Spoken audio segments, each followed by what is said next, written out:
నమస్తే, జర్నలిస్ట్ మీ కేఎంఆర్. రాజకీయ పార్టీలు అధికారంలోకి వచ్చినప్పుడు ఏ పార్టీ అయినా ప్రజల సమస్యలు ప్రజలు ఇచ్చిన తీర్పుకు అనుగుణంగా పనిచేస్తేనే ఆ రాజకీయ పార్టీలకి ఈ సమాజంలో ఒక గుర్తింపు, ప్రజల మళ్ళీ పట్టం కట్టాలన్న ఆశ కలుగుతుంది. మరి 2019 నుంచి 24 వరకు ఉన్న వైఎస్ఆర్సీ ప్రభుత్వం రకరకాల రూపంలో మరి టీడీపీ నాయకులపైన అనేక రకాల విధ్వంసం, రకరకాలు పాల్పడిన ఘటనలు చాలా ఉన్నాయి.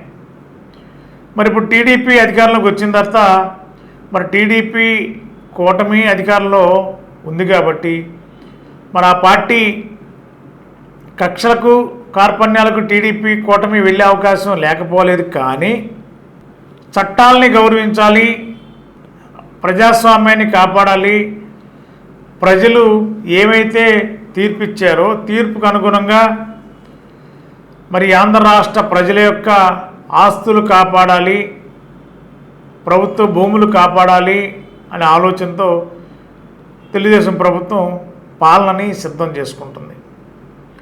మరి వాళ్ళ తాడేపల్లిలో జగన్మోహన్ రెడ్డి గారు ఉంటున్న తాడేపల్లిలో 2 ఎకరాల పైబడి స్థలం, అంటే అది ఇంక ఎక్కువే ఉంది.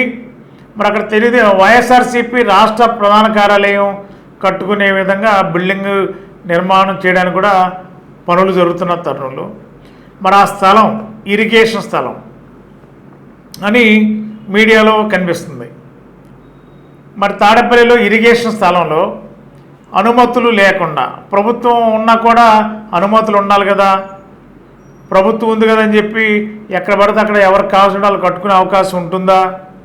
మరి ఆక్రమణలని తొలగించాల్సిన ప్రభుత్వమే వీళ్ళే ఆక్రమణదారులుగా ఉంటే చట్టం ఎవరికి న్యాయం జరుగుతుంది, ఈ చట్టం ఎవరికి చుట్టం అవుతుంది అనేది ప్రశ్న ఉత్పన్నం అవుతుంది. మరి ఈ నేపథ్యంలో తాడేపల్లిలో మరి ఇరిగేషన్ స్థలాన్ని ఆక్రమించి ఎలాంటి అనుమతులు కానీ లేకుండా మరి వైఎస్ఆర్సీపీ రాష్ట్ర కార్యాలయం నిర్మాణం జరుగుతుంటే మీ ఏలూరు చందన బ్రదర్స్ షాపింగ్ మాల్లో డిసెంబర్ 4వ తేదీ నుండి 23వ వార్షికోత్సవ క్రిస్మస్ మరియు సంక్రాంతి గ్రేట్ గిఫ్ట్స్ ఫెస్టివల్. ప్రతి 1499 రూపాయలు పైబడిన వస్త్రాల కొనుగోలుపై విలువైన ఉచిత బహుమతులు, వార్షికోత్సవ వరాల జల్లు, అద్భుతమైన స్పాట్ గిఫ్ట్లతో ఆనందాల వెల్లువ. ప్రతి ఒక్కరూ విజేతే. అన్ని రకాల వస్త్రాలు ఆఫర్లలోనే. Chandana brothers shopping mall, main Bazar, Eluru. మరి ప్రభుత్వం చూస్తూ ఊరుకుంటుందా? మరి ప్రభుత్వం వెంటనే స్పందించి ఇలాంటి ఘటనలు వెంటనే చర్యలు తీసుకోవాలి కదా. అదే చర్య తెలుగుదేశం ప్రభుత్వం వేళ మరి తాడేపల్లిలో ఉన్న వైఎస్ఆర్సీపీ కార్యాలయం కడుతున్న స్థలంలో మరి అవన్నీ కూడా రిమూవ్ చేసి జేసీబీలతో ప్రొక్లైన్ పెట్టి రిమూవ్ చేశారు. మరి రకరకాల వాదనలు వినిపిస్తున్నాయి. ఆ అనుమతులు లేని స్థలంలో కట్టడానికి వీలేదని మరి హైకోర్టుకు అప్పీల్ చేసుకున్నారు వైఎస్ఆర్సీపీ. మరి చట్టానికి అనుగుణంగానే పనిచేయాలని చెప్పి హైకోర్టు కూడా ఇచ్చినట్టు కూడా చెప్తున్నారు. మరి ఈ క్రమంలో సిఆర్డీఏ కమిషనర్గా బాధ్యతలు చేపట్టిన కాటమనేని భాస్కర్ గారు ఆదేశాల మేరకు మరి తాడేపల్లిలో మరి అమరావతి పరిధిలో ఉన్న తాడేపల్లిలో ఎక్కడైతే వైఎస్ఆర్సీపీ అక్రమంగా పార్టీ కార్యాలయం కడుతుందో వాటిని విధ్వంసం చేశారు. ఈరోజు ఉదయం 5:30 నుంచి స్టార్ట్ చేసి మరి దానికి ప్రతిస్పందించారు జగన్మోహన్ రెడ్డి గారు. ఇది విధ్వంస పాలన అని చెప్పి స్పందించి ట్వీట్ చేశారు.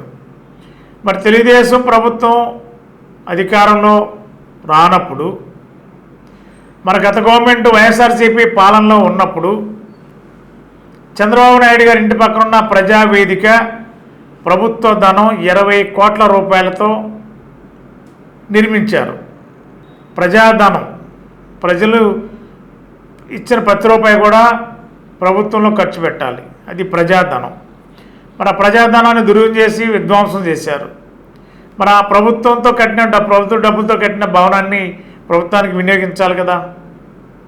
మరి ఆ రోజు ప్రజావేదికని ఎందుకు కూల్చారు వైఎస్ఆర్సీపీ ప్రభుత్వం అనేది ఇప్పటికీ రాష్ట్రంలో ప్రతి ఒక్కరు కూడా ప్రశ్నిస్తున్నారు.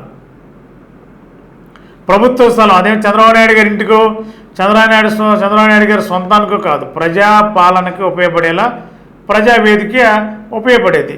ఏ ప్రభుత్వం ఉన్నా వాడుకోవచ్చు, టీడీపీ వాడుకోవచ్చు, వైసీపీ వాడుకోవచ్చు. మరి ఆ ప్రభుత్వం మరి అధికారంలోకి వచ్చిన వెంటనే ప్రజావేదికను కూల్చారు. మరి వాళ్ళు తెలుగుదేశం పార్టీ అధికారంలోకి వచ్చిన తర్వాత వైఎస్ఆర్సీపీ రాష్ట్ర కార్యాలయం అనుమతులు లేకుండా నిర్మాణం జరుగుతున్న దాన్ని కూల్చివేశారంటే అర్థం ఉంది. అనుమతులు ఉండాలి కదా. ఆ వైఎస్ఆర్సీపీ కార్యాలయం ప్రజలకు సంబంధించి కాదు కదా, ప్రభుత్వ ఆస్తి కాదు. ప్రభుత్వం సంబంధించిన స్థలంలో ఒక పార్టీ అనుమతులు లేకుండా ఎలా నిర్మాణం చేస్తానది పెద్ద చర్చ వేళ. మరి వీటి మీద ప్రభుత్వం కూడా చాలా సూక్ష్మంగా కూడా ప్రజలకి ఒక వివరణ కూడా ఇచ్చారు. ఎలాంటి అనుమతులు లేకుండా నిర్మాణం జరుగుతుంది, ఇరిగేషన్ స్థలాన్ని ఆక్రమించారనేది. కాబట్టి ప్రభుత్వం చేస్తున్న దాంట్లో న్యాయం ఉంది, చట్టం అమలు చేస్తున్నది మరి ఆంధ్రప్రదేశ్ చర్చ నడుస్తుంది. మరి వైఎస్ఆర్సీపీ ఆక్రమించి కట్టే విధానం సరైందా కాదనేది సరిచూసుకోవాలని చెప్పి రాజకీయ మేధావులు సూచిస్తున్నారు. గత 20 సంవత్సరాలుగా దంత సమస్యలతో పాటు దవడ మరియు ముఖ సంబంధ సమస్యలకు చక్కని చికిత్సలు అందిస్తున్న శ్రీ రామకృష్ణ దంత వైద్యశాల, నరసింహారావుపేట, ఏలూరు. ఎమర్జెన్సీస్ లో వాడే ఆక్సిజన్ కాన్సంట్రేటర్లతో పాటు air purify, UV light steriliser, ULV fogger వంటి పరికరాల ద్వారా పరిశుభ్రమైన వాతావరణంలో చికిత్స అందించబడుచున్నది. ఆర్వీజీ ద్వారా అతి తక్కువ రేడియేషన్ ఉపయోగించి దంత వ్యాధి నిర్ధారణ మరియు రూట్ కెనాల్ వైద్యం చేయబడుచున్నది. డెంటల్ లేజర్ ద్వారా కుట్లు లేకుండా సర్జరీలు, ఇంప్లాంట్స్ కిట్స్ ద్వారా పళ్ళు లేని వారికి ఫిక్స్డ్ దంతాలు, రూట్ కెనాల్ చికిత్సలకు ఎండో మోటార్ వంటి ఆధునిక పరికరాలు కలిగిన నమ్మకమైన డెంటల్ క్లినిక్. అత్యంత ప్రామాణికమైన ఆటోక్లావింగ్ పద్ధతిలో శుభ్రపరిచిన ఇన్స్ట్రుమెంట్స్ వాడడం మా ప్రత్యేకత. దంత సమస్యలకు చికిత్సతో పాటు విరిగిన దవడ మరియు ముఖ ఎముకలకు చికిత్స, ఎత్తు మరియు వంకర దవడలకు కాస్మెటిక్ సర్జరీ, యాక్సిలోఫేషియల్ వంటి చికిత్సలకు చిరునామా శ్రీ రామకృష్ణ దంత వైద్యశాల, వేములపల్లి రెసిడెన్సీ అపార్ట్మెంట్, నరసింహారావుపేట, ఏలూరు.